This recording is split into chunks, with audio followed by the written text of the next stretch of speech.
ये कहानी कराची के एक बहुत अमीर घर की है। बात तब की है जब देश आजाद हुआ था।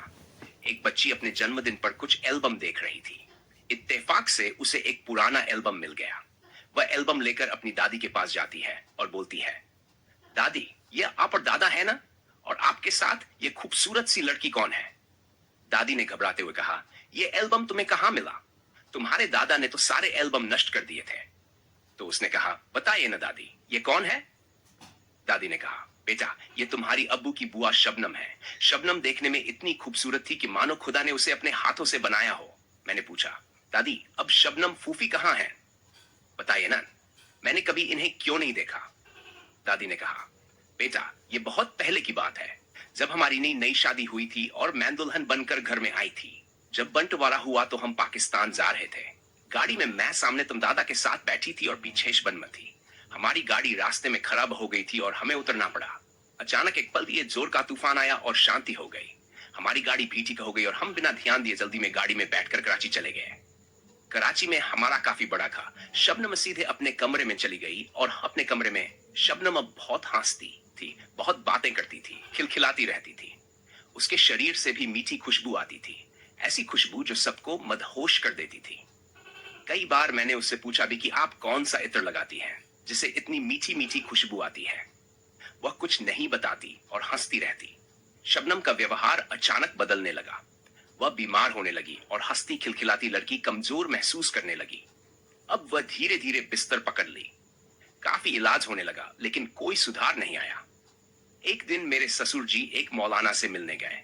मौलाना ने देखते ही कहा, दूर हो जाओ मेरी नजरों से, मेरे दरबार में कदम नहीं रखना। अब्बू डर गए और पूछा, ऐसी क्या बात है? अब्बू ने मौलाना की बात पर ज्यादा विश्वास नहीं किया।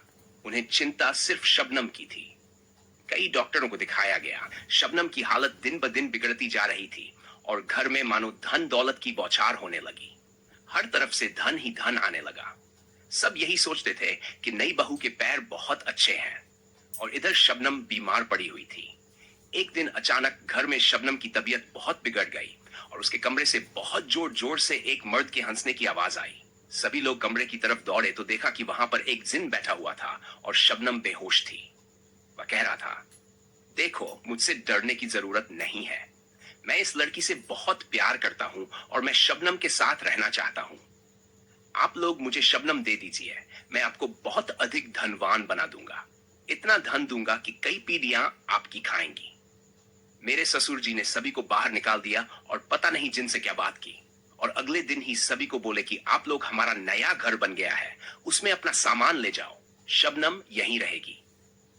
जब शबनम को यह पता चला तो वह रोने लगी और बोली, मुझे भी अपने साथ ले जाइए, मुझे अभी जीना है, मुझे ठीक कर दीजिए। अब्बू बोले, हाँ बेटा, आप ठीक हो जाओगी। हम सब अपना सामान लेकर दूसरे घर में शिफ्ट हो गए। शबनम कुछ मुलाजिमों के साथ इसी घर में रह गई थी। एक नौकरानी चाय बनाने के लिए जैसे ही चूल्हा जलाती है वैसे ही घर में आग लग जाती है। शबनम और कुछ नौकर उस आग में जलकर मर जाते हैं। लेकिन मैंने देखा कि अब्बू के चेहरे पर कोई फिक्र नहीं थी। कहते हैं उसी दिन अब्बू की काफी बड़ी डील हुई थी और वह धन कहां से आया था यह किसी को नहीं पता। अब्बू ने शायद शबनम का सौदा कर दिया था और सारे सबूत शबनम के मिटा दिए गए थे। आज ये परिवार कराची का सबसे रईस परिवार है। इनका कारोबार देश विदेश में फैला हुआ है। शायद इन सब के पीछे जिन का वादा था।